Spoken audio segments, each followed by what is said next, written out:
Bonjour, nous c'est Sophie et Adrien. On te partage ici tous nos road trips avec nos deux enfants à bord de notre Rapido de 2007. Alors bienvenue!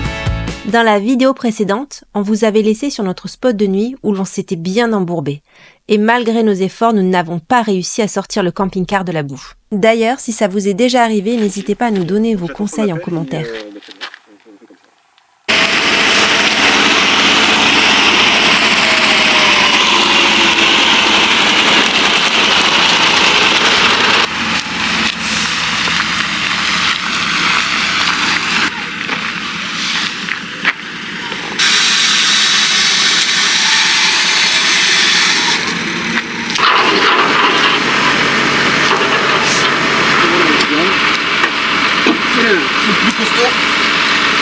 Vous avez besoin de dedans pour avancer, non? Oui, après le mettre en route et puis le mettre sur le reculé. Le savon, là. Je mets dedans? Oui, vous mettez dedans. Ça, je vais pouvoir vous vider en même temps.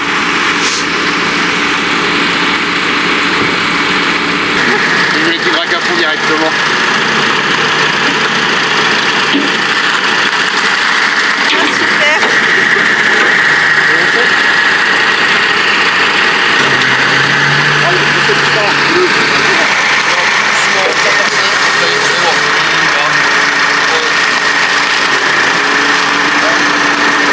Il t'a sorti en 2 secondes. Hein. Avec ça, il n'y a pas de souci. Hein. Toi qui avais peur qu'il vienne avec un petit 4x4. Ah, mon petit camping-car il roule. Pas qu'à l'air de... Bah, il y avait un tout petit panneau à l'entrée. Il m'avait écrit quoi? Vous mettez pas sur les accotements. Mais tu te gares où alors? Temps humide. Mais tu te gares où alors? Ne rentrez pas tout court. En cas de temps humide, ne rentrez pas, ne venez pas. C'est plus simple comme message. On fait quoi? On reste là ou on s'en va? Ben, il faut que je cherche notre spot si tu veux qu'on s'en aille.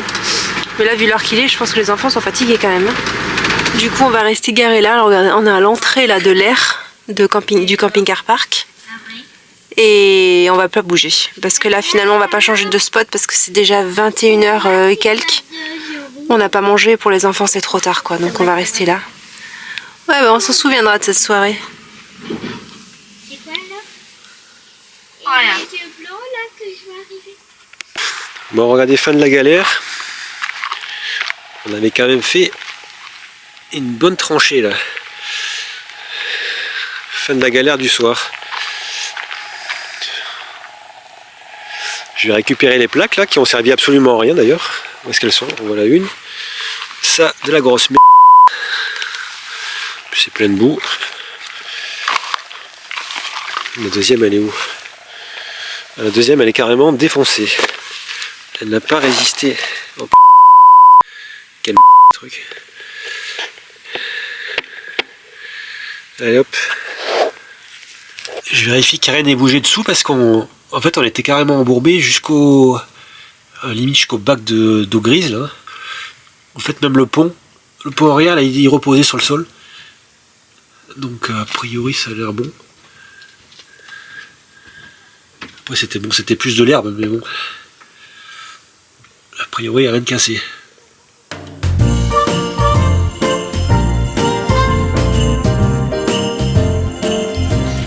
Du coup, ce matin, quand on s'est réveillé sur l'air camping-car park, c'était un camping-car park, hein? Oui, on les remercie d'ailleurs pour... Non, on les remercie pas parce que c'était notre faute en fait, puisqu'il y avait un panneau... Alors, non, c'est notre faute. On est arrivé de nuit, il faisait vraiment nuit noire. Et donc on n'a pas vu, on l'a vu ce matin, il y avait un petit panneau. Qu'est-ce qu'il disait le petit panneau? De pas se garer sur les... sur de l'accotement. Oui. Bah, les accotements en fait c'était les emplacements. Ne pas se garer sur les emplacements. Ne vous garez pas. C'était des emplacements. Après, elle va être adorée. Ouais. C'était pile poil là où on s'est garé nous. En cas de temps humide, c'est ça qui avait marqué. Je crois que c'était carrément saison hiver. Hein. Ah saison hiver. Mais pourquoi ils ont pas fermé l'air carrément? C'est que ça comme emplacement. En fait il y avait 4-5 emplacements graviers. Il y en avait 3 parce qu'il y avait le camping-car qui était garé. Oui. Donc voilà, et donc du coup le monsieur qui nous a sorti de là hier soir, il nous a sorti en 2 secondes, et il nous a quand même dit qu'on était bien, j'étais bien enfoncé. En fait quand on a voulu se sortir tout seul, bah, on a fait on s'est enfoncé encore plus en fait. Finalement, on n'aurait rien dû faire et appeler directement, ou alors on l'a mal procédé, je sais pas. Pas les bons équipements, les trucs qu'on avait pour les plaques, c'était nul. Hein. C'était pas adapté. Donc voilà. Pas résisté d'ailleurs. Voilà, oui, elles se sont cassées. Hop, voilà.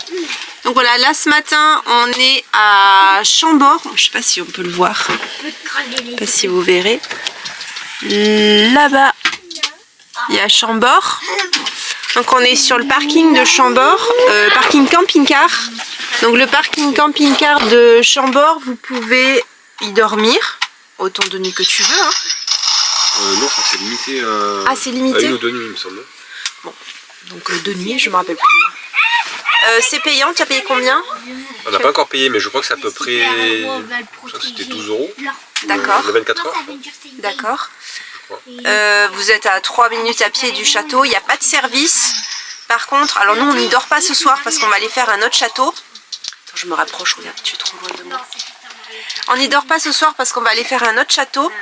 Mais on a déjà dormi ici, on vous le conseille même s'il n'y a pas de service parce que vous pouvez après le soir, le château est tout illuminé, été comme hiver. Et donc après vous pouvez aller à pied, il ne ferme pas. Vous pouvez faire tout le tour du château en soirée quand il n'y a plus personne et c'est très joli. Ah, c'est joli. Tout le parc reste ouvert. Ah oui. Donc ça c'est à faire si vous venez visiter Chambord et que vous n'avez pas besoin de service spécifiquement d'électricité par exemple. Mais dormez là et allez faire un tour à pied.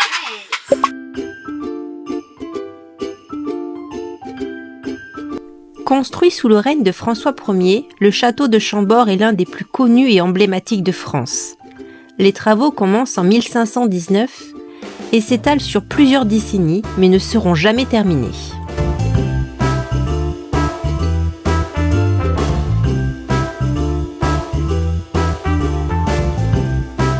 Servant uniquement de résidence de chasse et inscrit au patrimoine mondial de l'UNESCO, le château est entouré du plus grand parc forestier clos d'Europe, d'environ 5500 hectares.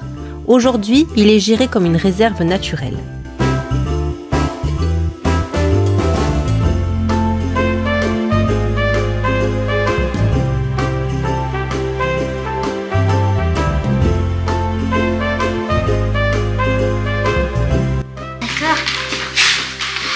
Les enfants, ils ont à l'entrée, vous pouvez demander un histopad comme ça.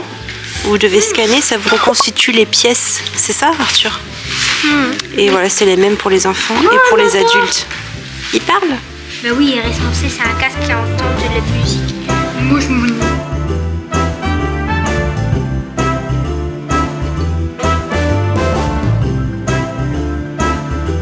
Le château est un véritable labyrinthe, avec pas moins de 440 pièces, 282 cheminées et 84 escaliers.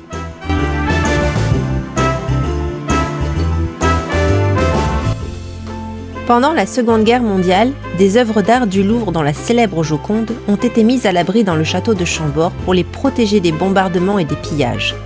Chambord est ainsi devenu un sanctuaire temporaire pour des trésors culturels inestimables.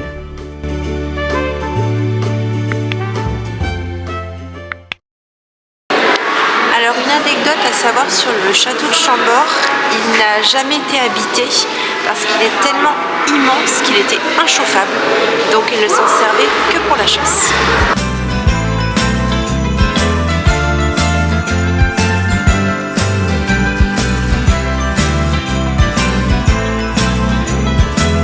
L'escalier du château de Chambord est un chef-d'œuvre d'architecture. Nommé escalier à double révolution, il permet à 2 personnes de monter et descendre sans jamais se croiser.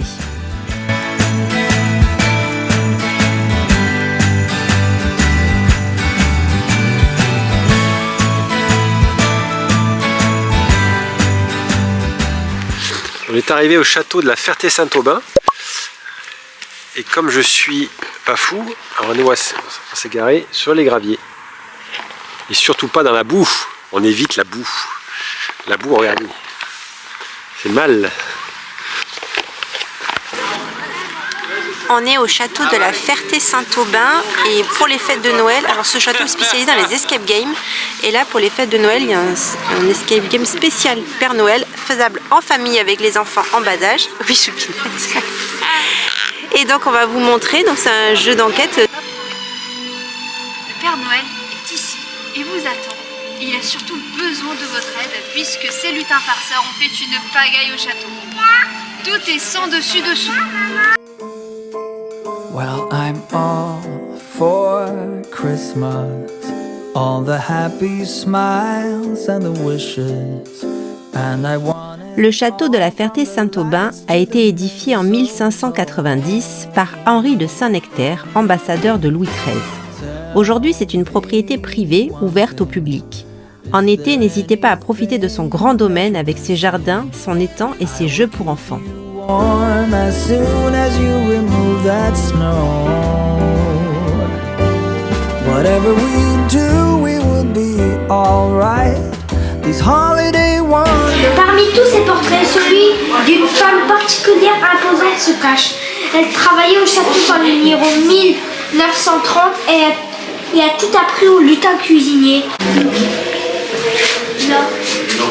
1925, 1900, 1930. Mireille.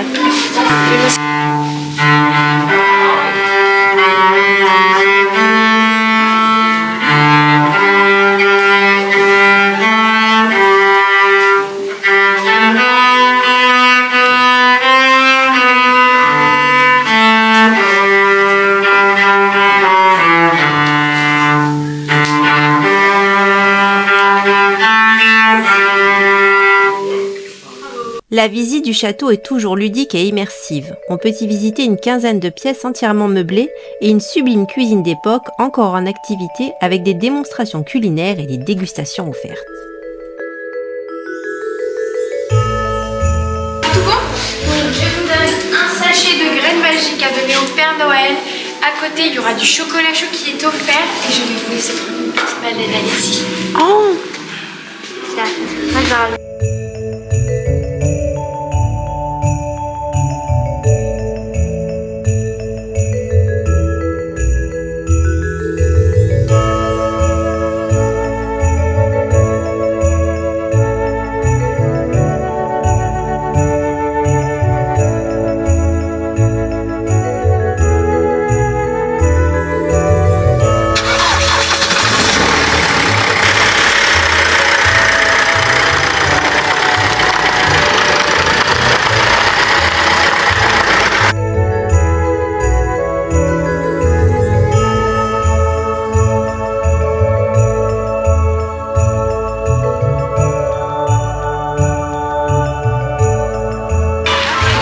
Château de la Loire d'Iseau de Beauval. On est venu passer également quelques jours, je pense qu'on va y passer 2 jours.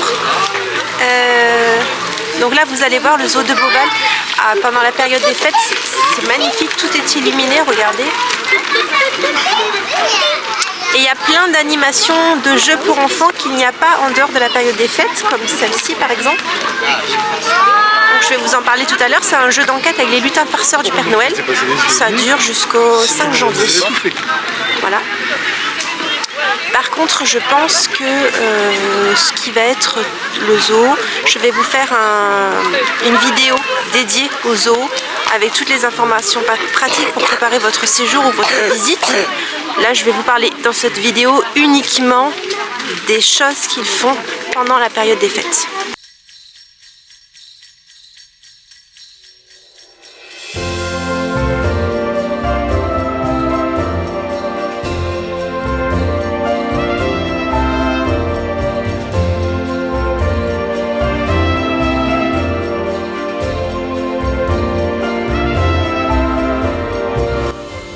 Créé en 1980 par Françoise Delors, il est classé aujourd'hui parmi les 5 plus beaux zoos du monde.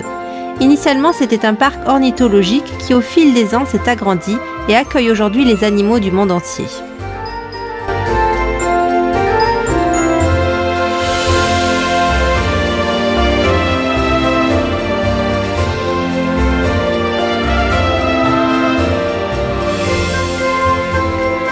Pensez à nous mettre un petit pouce bleu, ça nous aide beaucoup, et un petit commentaire. Si vous le souhaitez, voilà, pensez à le faire parce que ça nous aide à remonter la vidéo dans l'océan YouTube.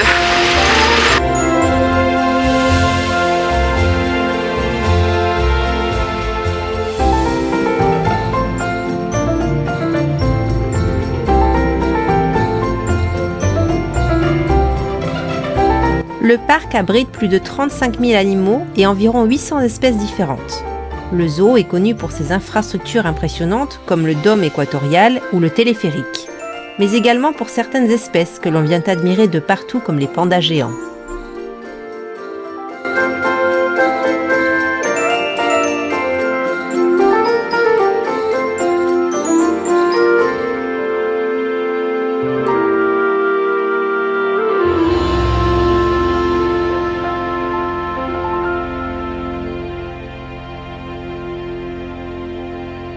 J'en profite pour vous parler du jeu des lutins farceurs que vous pouvez faire à Beauval pendant toute la saison de Noël.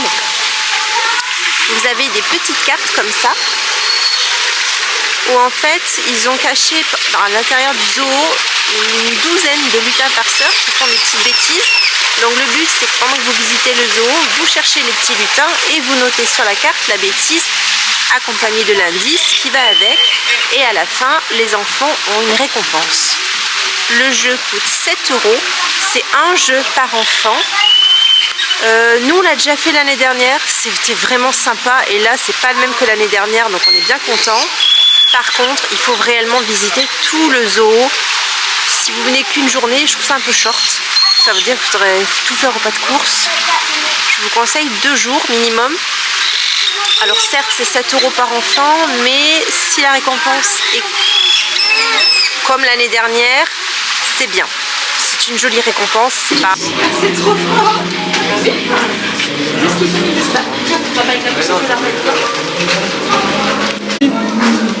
Du coup on a des petites cartes comme ça, avec des indices pour trouver l'animal en question à l'intérieur du zoo. Et ensuite on doit trouver l'elfe, donc là il est là-haut, et écrire la bêtise qu'il a fait. Il a dit je veux décorer leur bâtiment. T'as trouvé. Ah oui là. Oh. Bravo.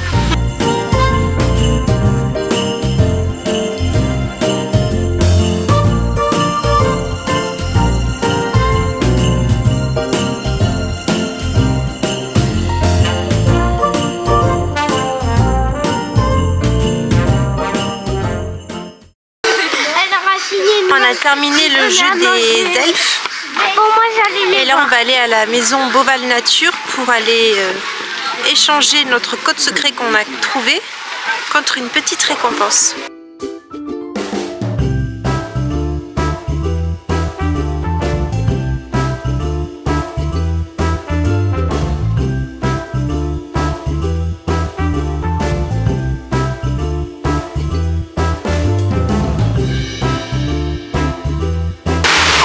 Du restaurant le Yasuni, c'est celui qui est dans le dôme équatorial, et en période de fête vous pouvez y manger jusqu'à 20 h. Il ouvre le soir. Je suis désolée pour la lumière, on est dans le dôme, et du coup le dôme ferme à 21 h, ce qui fait qu'après avoir dîné au restaurant vous pouvez venir visiter le dôme en soirée comme ça, et il n'y a absolument personne à l'intérieur.